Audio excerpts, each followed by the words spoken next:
What would you do if the person who gave birth to your husband decided you were the enemy? I'm Sarah. And I never imagined that marrying the love of my life would put me in the crosshairs of a woman unlimited resources, connections in high places, and a private security team on speed dial. This is the story of how my mother-in-law weaponized everything she had to destroy me, how my own husband became a stranger overnight, and how the truth came out in the most unexpected way possible. If you've ever felt alone in your own marriage, stick around, this one's going to shake you. I met Daniel at a coffee shop in Portland on a rainy Tuesday morning. He was the kind of guy who opened doors, remembered small details, and called his mom every Sunday. That last part should have been my first clue. But honestly, I thought it was sweet. We dated for 2 years before he proposed on the same beach where we had our first weekend getaway. Everything felt like a fairy tale. His mother, Patricia Whitmore, showed up to our engagement party in a white dress. Not ivory, not cream pure, wedding white. My friends noticed, my family noticed. Daniel just laughed it off. That's just Mom being dramatic, he said, kissing my forehead. She'll warm up to you. I wanted to believe him so badly that I ignored. The ice in Patricia's eyes when she looked at me. The wedding planning was a battlefield disguised as champagne brunches. Patricia had opinions about everything. The venue was too casual. My dress was too modern, my family was too loud. She wanted us to get married at her country club with her guest list of 300 people I'd never met. Daniel, bless his heart, tried to play peacemaker. Just compromise, Sarah. She's paying for half of it. That's when I should have seen it. The money wasn't a gift, it was a leash. We got married on a beautiful October afternoon. Patricia smiled in all the photos, but when Daniel and I shared our first dance, I caught her whispering to a man in a dark suit at the edge of the reception. He wasn't dancing, he wasn't eating, he was just watching us with the kind of attention that made my skin crawl. When I asked Daniel about it later, he shrugged. Probably one of Mom's business associates. You know she's always working. I didn't. No, I was learning that I didn't know a lot of things about the Whitmore family. The honeymoon in Greece was perfect, though. For 2 weeks, it was just us, no Patricia, no mysterious men in suits, no tension. Daniel was the man I fell in love with again, funny, attentive, present. We talked about having kids someday, about buying a house with a big backyard, about growing old together. I remember lying on a beach in Santorini, watching the sunset paint the sky pink and gold, thinking I was the luckiest woman alive. Then we came home.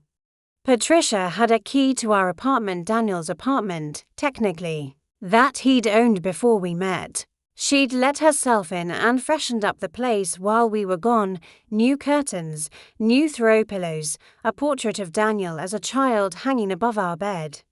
I just wanted you to come home to something nice, she said when we walked in. Startled, Daniel thanked her. I felt violated but said nothing. That's how it started, this slow erosion of boundaries, this constant intrusion disguised as love.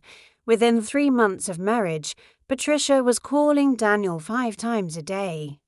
She'd show up unannounced with groceries we didn't need, critique how I kept house, and make comments about my cooking. Daniel's used to a certain standard, she'd say with a smile that never reached her eyes. And Daniel, he started defending her. She means well. She's just lonely since Dad passed. Can't you just be a little more patient? I was trying.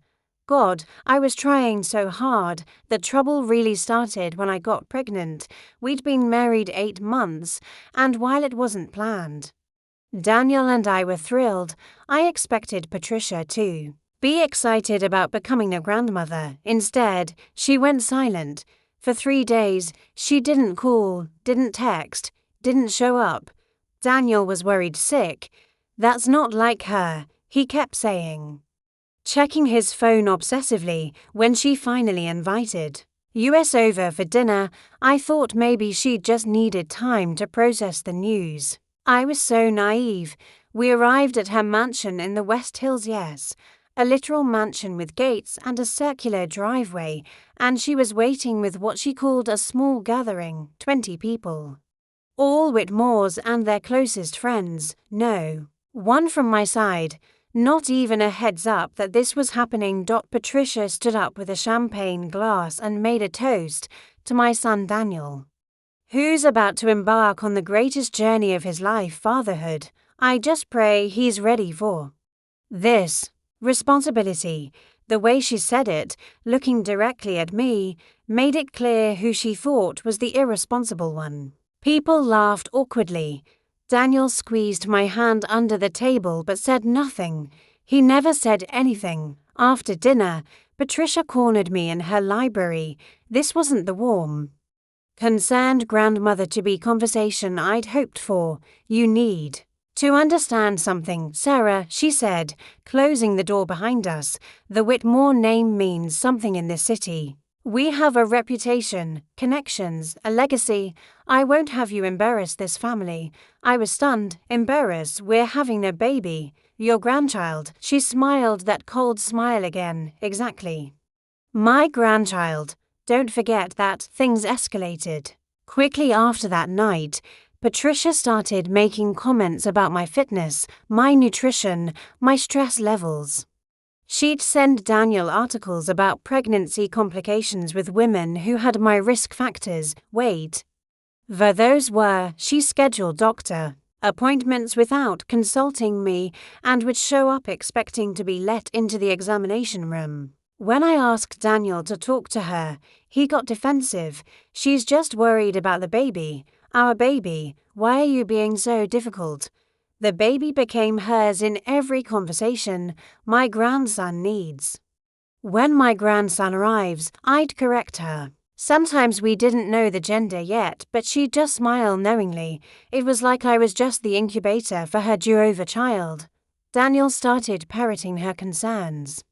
Was I eating enough protein? Should I really be working full-time? Had I considered that my family's medical history might pose risks? Questions he'd never asked before Patricia planted the seeds. I tried to set boundaries.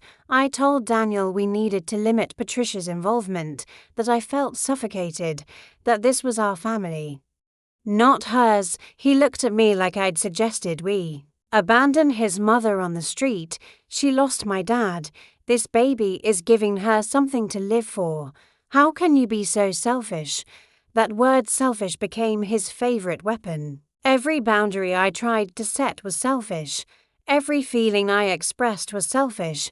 I was starting to lose myself. Then came the day I found the tracker. I was 8 months pregnant, exhausted, and searching for my keys when I found a small device attached to the underside of my keyring.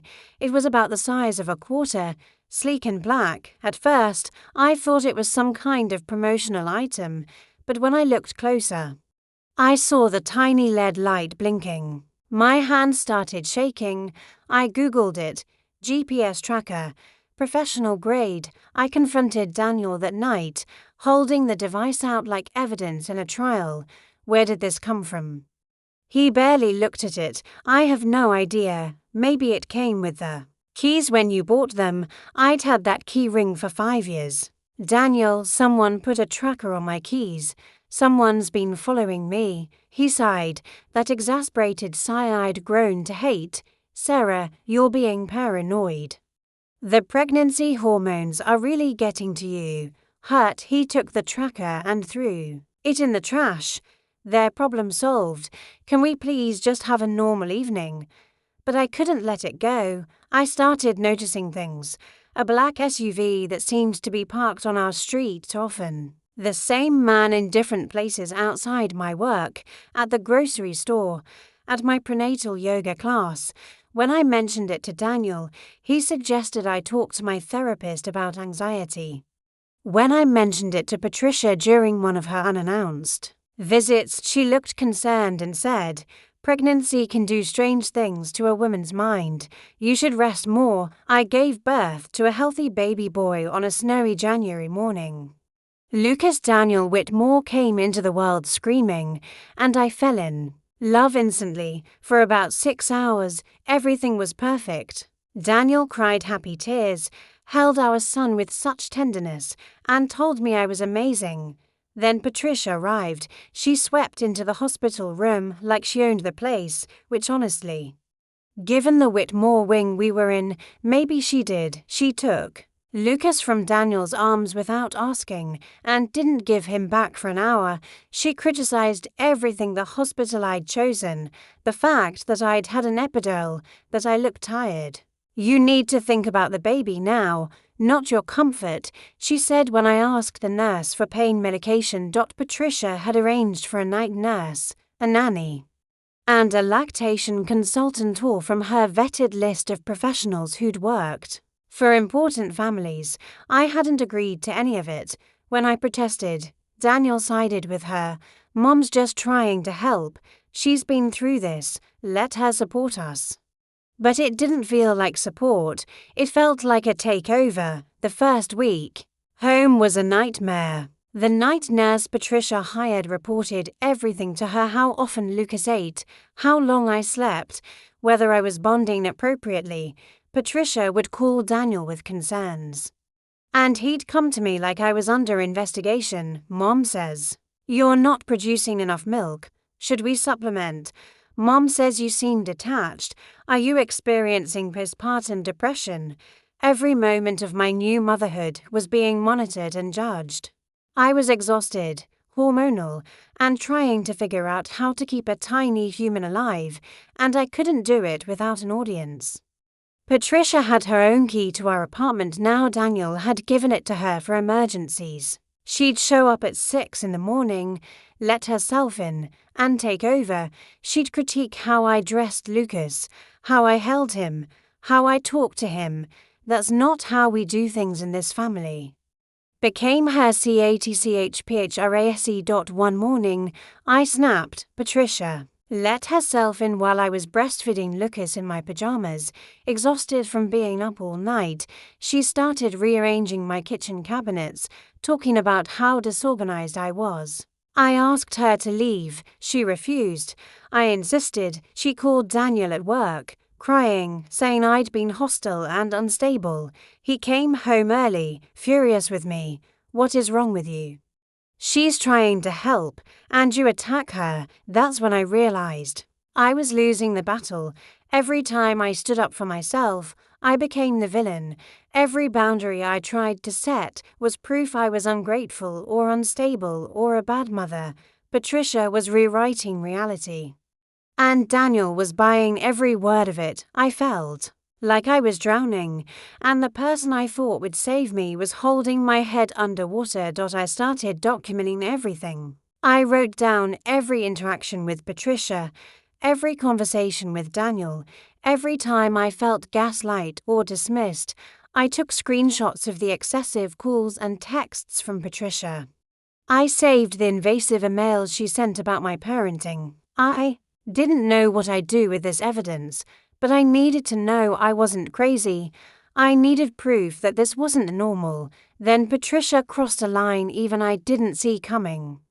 I came home from a quick grocery run, my first time leaving the house alone into weeks, to find Patricia in Lucas's nursery with a man I didn't recognize. He was photographing everything: the room, the baby monitor, the window locks. When I demanded to know what was happening, Patricia said calmly, "Just documenting the living conditions for the baby's safety. Standard procedure, standard for." What the lawyer's letter arrived on a Tuesday.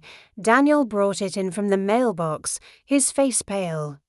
Patricia's attorney was officially requesting that I undergo a psychological evaluation and submit to supervised visitation with my own son. The letter cited my erratic behavior, hostility toward family, and concerning mental health indicators. I read it 3 times before the words made sense. My mother-in-law was trying to take my baby. Daniel didn't defend me. He sat at the kitchen table, staring at the letter, and said, "Maybe you should do the evaluation, just to prove there's nothing wrong, for Lucas's sake." I felt like I'd been punched in the chest. "You can't be serious. You think I need a psych eval? I'm his mother. He wouldn't look at me. Mom says you've been acting strange, paranoid. She's worried about Lucas's safety." There it was, Patricia's voice coming out of my husband's mouth. I called my sister, Jen, in tears. She lived in Seattle but caught the next flight down. When she arrived and saw the situation, Patricia's daily invasions. The night nurse who reported to Patricia instead of me, Daniel's complete inability to stand up for his wife. She was furious. "This is abuse," she told me. "This is systematic abuse, and you need to get Lucas out of here." But where would I go? Daniel made most of our income. The apartment was his. Even my car was technically on his insurance through Patricia's company. Policy. Patricia escalated. She started showing up with her security team, two large men in suits who stood silently in my living room while she checked on the baby. When I asked Daniel to tell them to leave, he said they were there for Lucas's protection. Protection from what? From me? He didn't answer, and that silence was worse than any accusation. The security team started appearing everywhere, at the pediatrician's office, outside my mom's house when I visited with Lucas, at the coffee shop where I met Jen. I was being followed, watched, documented, every time I mentioned it to Daniel. He said I was being paranoid. They're just doing their job. Mom hired them to ensure Lucas is safe. I wanted to scream, safe from his own mother. Things came to a head when I tried to take Lucas to visit my parents in Eugene for the weekend. I'd packed the diaper bag and was buckling him into his car seat when Patricia's SUV pulled up. She got out with her security team and told me I couldn't leave. This wasn't discussed, she said calmly. "You don't have permission to take my grandson out of the city." I was shaking with rage. "He's my son. I don't need your permission." She pulled out her phone and called Daniel.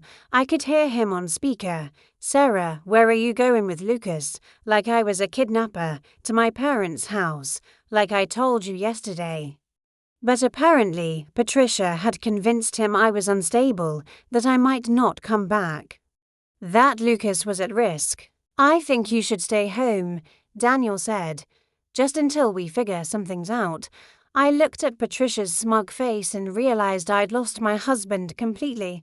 I went back inside, shaking. While Patricia's security team watched, I put Lucas down for his nap and called a lawyer someone Jen had found who specialized in family law. The consultation was free, but everything she told me was terrifying, without evidence of abuse or neglect. Leaving with Lucas could be considered parental kidnapping. Patricia's wealth and connections meant she could bury me in legal fees. And worst of all, my own husband was being positioned as a witness against me. That night, I heard Daniel on the phone with Patricia, talking in hushed tones in our bedroom while I fed Lucas in the living room. I crept closer to the door and heard fragments. "Not safe with her. Mother was right. Best for Lucas. He was planning something. They were planning something together, and I was the enemy they were planning against. Looking back, I should have seen it coming. Patricia had been too quiet for 3 days, no unannounced visits. No excessive calls, no security team parked outside. I actually felt relieved, like maybe she'd finally backed off. I was so stupid. She was just loading the gun. It happened on a Thursday afternoon. I was home alone with Lucas. Daniel was at work. And I'd finally dismissed the night nurse that morning. I was exhausted from weeks of surveillance and stress, and Lucas was going through a growth spurt, crying constantly. I'd been up for 36 hours straight. I put him in his crib for a nap, took a quick shower, and came out to silence. Beautiful, blessed silence. I checked the baby monitor. Lucas was sleeping peacefully. I lay down on the couch, just for a minute, and passed out hard. When I woke up, it was dark. I jolted upright in panic. How long had I been asleep? I ran to the nursery and found it empty. The crib was empty. Lucas was gone. I was screaming, tearing through the apartment, checking every room, every closet, my heart trying to break through my ribs. I called 911, then Daniel, then 911 again. Daniel answered on the first ring, his voice calm. Sarah, Lucas is fine. He's with my mother. I couldn't process the words. What? How? I was here. He cut me off. Mom has a key. She came to check on you and found you passed out on the couch. Lucas was crying. She took him to her house where he'd be properly cared for. The police arrived within minutes. Portland PD, responding to my frantic 911 call about my missing baby. But before they could even take my statement, Patricia's lawyer called them. I watched the officers' expressions change as they listened. One of them looked at me with something between pity and disgust. Ma'am, we've been informed that this is a domestic custody matter. The child is safe with his grandmother. We can't help you. Daniel came home with Patricia. They walked into our apartment like they owned it, which, technically, Daniel did. Patricia had Lucas in her arms, and he was crying for me. I reached for him, but she stepped back. I don't think that's wise right now, she said. Not until we can ensure his safety. Daniel stood behind her, his arms crossed, looking at me like I was a stranger, a dangerous stranger. Patricia's lawyer was already there. That's how planned this was. He laid out the situation with clinical precision. They had documentation of my mental instability, photos of our apartment in disarray from the sleepless nights with a newborn. The night nurse's reports of my detachment, my refusal to let Patricia control everything. Daniel's statements about my paranoia, my accurate observation that I was being followed, and now evidence that I'd neglected Lucas by falling asleep while he was unsupervised. They presented me with temporary custody papers. Daniel and Patricia would have primary custody of Lucas while I underwent a psychological evaluation. I could have supervised visits supervised by Patricia's security team. If I fought this, they had the resources to make my life hell in court. If I cooperated, they'd allow me to be part of my son's life. I was trapped. I signed the papers because I had no choice. No money for a lawyer, no energy to fight, and I was terrified that if I didn't cooperate, I'd lose Lucas forever. Patricia took him home that night, and Daniel went with her. I was left alone in the apartment with my breast milk drying up and my son's empty crib. The psychological evaluation was a nightmare. The therapist Patricia's lawyer had chosen asked leading questions designed to make me look unstable. Do you often feel people are watching you? Yes, because they literally were. Do you have conflicts with your family? Yes, because my mother-in-law was trying to steal my baby. Have you experienced violent thoughts? No, but I was starting to. Every answer I gave felt like another nail in my coffin. I was broken. I'd been living in that apartment for 3 weeks without my son, showing up for supervised visits where Patricia's security guards watched my every move with Lucas. Daniel had filed for separation. I was barely eating, barely sleeping, just existing in a fog of grief and disbelief. That's when I got the call from a blocked number. Mrs. Whitmore. My name is Marcus Chen. I'm the head of security for Patricia Whitmore. My whole body tensed. Are you calling to threaten me? Because I'm done being intimidated. There was a long pause. No, ma'am, I'm calling to help you. Can we meet somewhere private? Everything in me screamed that this was another trap. But what did I have left to lose? We met at a diner in Southeast Portland, far from the West Hills. Marcus was one of the men who'd been following me, the one I'd seen outside my work, at the grocery store, up close. He looked tired, older than I'd thought. He slid a USB drive across the table. Everything's on here, he said. Documentation of Mrs. Whitmore's surveillance operation against you. audio recordings of her conversations with Daniel, video footage proving she orchestrated the entire custody setup. I stared at the USB drive like it might explode. Why are you doing this? Marcus's jaw tightened.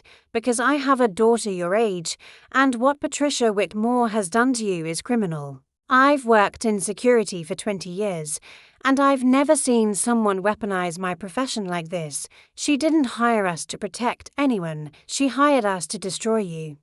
The USB drive contained everything, recordings of Patricia coaching Daniel on what to say to doctors, lawyers, police, video footage of her staging the messy apartment photos, emails between Patricia and the night nurse about falsifying reports, text messages where Patricia explicitly stated her plan: make her look crazy, take the baby, push her out. It was all there, premeditated, calculated cruelty. But the smoking gun was a recording from Patricia's library, the room where she'd first threatened me. Her lawyer was there, and they were discussing the custody plan weeks before it happened. Patricia's voice was clear. Daniel's completely under control now. He believes everything I tell him. Once we have Lucas, we can get rid of her entirely. The boy needs to be raised properly. Without her influence, they'd planned this from the beginning, maybe even before Lucas was born. Marcus told me he'd copied everything before leaving Patricia's employment. She fired me this morning, said I was getting too close to you during the surveillance. She was right. He'd worked for Patricia for 3 years and had watched her manipulate situations before. But never like this. She's done this to others, he said quietly. Other women who married into families she manages security for. I couldn't stay silent anymore. I took the USB drive to the lawyer Jen had found. Her eyes got wider with every file she opened. Sarah, this is enough to not only get your son back, but to potentially file criminal charges: stalking, harassment, conspiracy to commit fraud, for the first time in months. I felt something other than despair. I felt rage, good, clean, clarifying. Rage. We filed an emergency custody motion with all of Marcus's evidence attached. The judge reviewed it overnight and issued a temporary order returning Lucas to my custody immediately, with Daniel's visitation supervised until a full hearing could be held. When the police showed up at Patricia's mansion with that court order, I was with them. I got to see her face when she realized she'd lost. Patricia tried to refuse to hand over Lucas. She actually told the police officers that the judge had been misinformed and they should call her Laurie. One of the officers, a woman about my age, said something I'll never forget. "Mom, nobody's above the law, not even people with mansions and security teams." Lucas was crying when they brought him to me. And the second he was in my arms, he calmed down. Even at 3 months old, he knew his mother. The full custody hearing was scheduled for 2 weeks later, but the fallout started immediately. Daniel showed up at the apartment the next morning. His eyes red, he'd been crying. "Sarah, can we talk?" I was holding Lucas, feeding him his breakfast bottle, and I'd never felt stronger. "You can talk. I'll listen." Once, he broke down completely. Marcus's recordings had been shared with him as part of the legal filing, and he'd finally heard his mother's true voice, the way she'd manipulated him, the things she'd said about me when I wasn't around. Her admission that she'd planned this from the start. "I didn't know," he kept saying. "I swear to God, I didn't know it was this bad. But here's the thing about betrayal: intention doesn't erase impact." Daniel might not have known the full extent of his mother's scheme, but he'd chosen her over me again and again. He'd called me crazy when I told the truth. He'd stood by while she took our son. "You let her turn you into a stranger." I told him, "You were supposed to be my partner, my protector. Instead, you became her weapon." The hearing was devastating for Patricia. Marcus testified in person. bringing credibility and detailed evidence. My lawyer presented the recordings, the emails, the surveillance footage. Patricia's own lawyer looked uncomfortable as the case against his client mounted. The judge, a stern woman in her 60s, listened to Patricia's recording about getting rid of me and asked Patricia directly, "Do you stand by these statements?" Patricia tried to spin it. These were taken out of context. She was just being protective of her grandson. She never meant for things to go this far.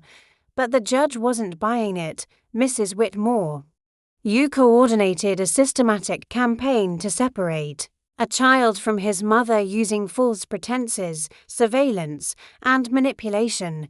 This isn't grandmotherly concern. This is abuse of power." The ruling came swift and harsh. I was granted full custody of Lucas with Daniel allowed supervised visitation while he underwent family therapy. Patricia was barred from any contact with Lucas or me.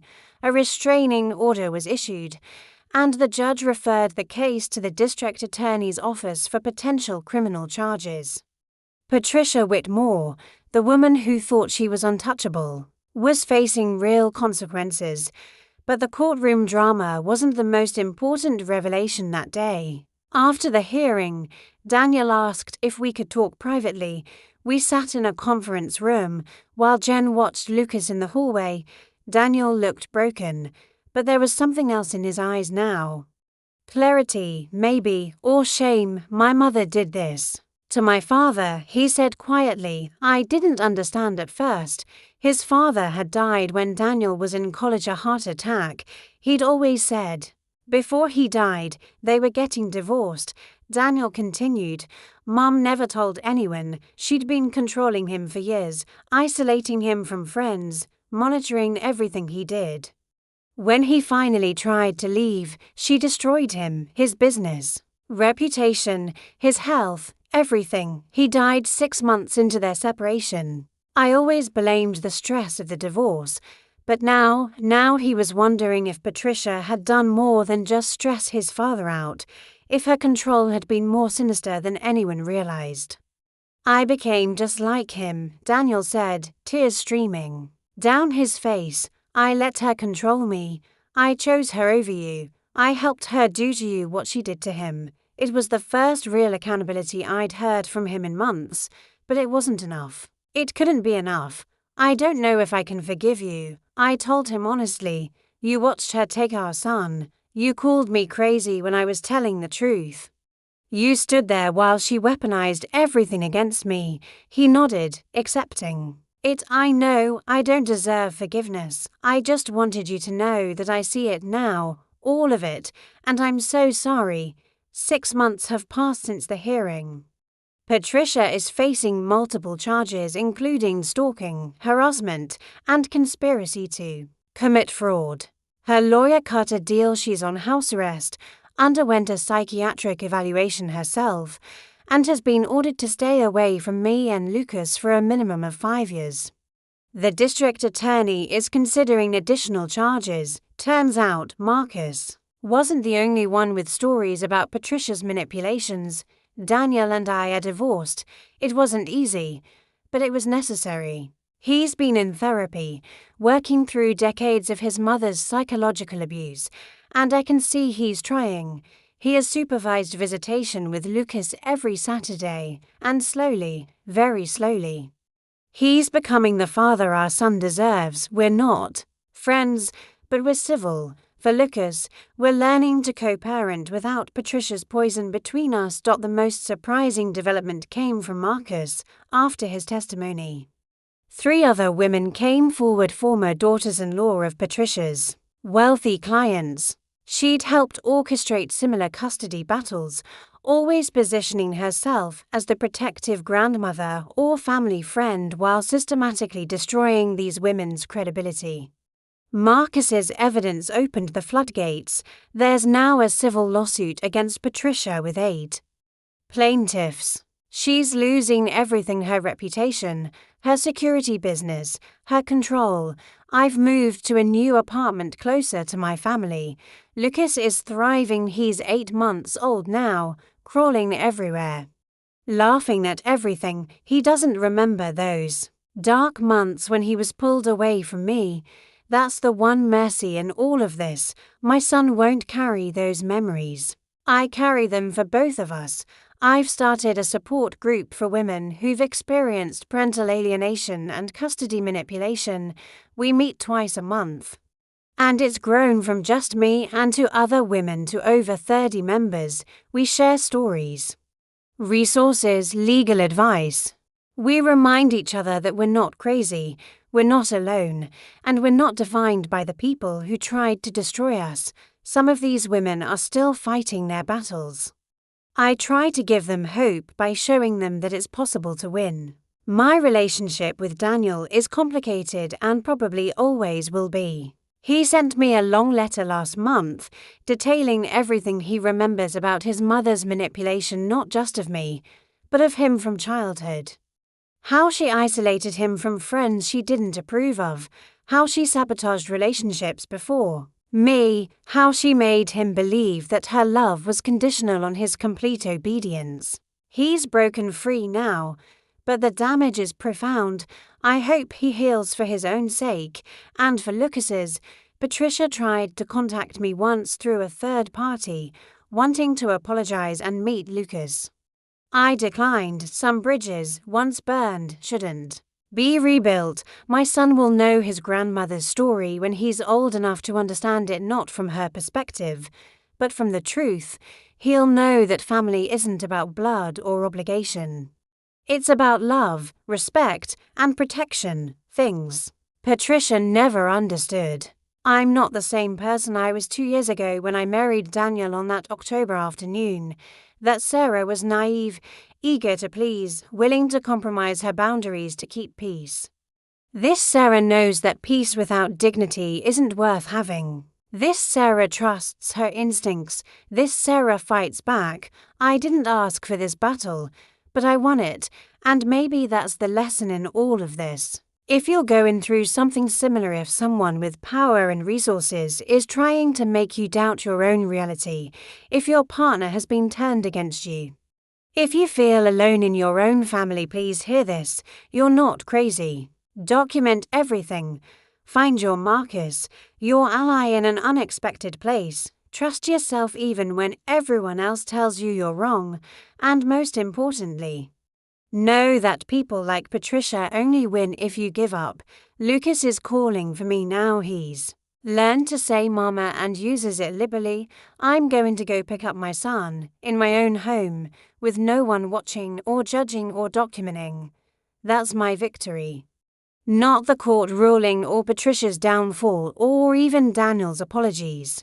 My victory is this moment, this freedom, this life I've rebuilt from the ashes of what Patricia tried to destroy. If you're still watching this, thank you for hearing my story. To the women still fighting, I see you, I believe you, and you're going to make it through this.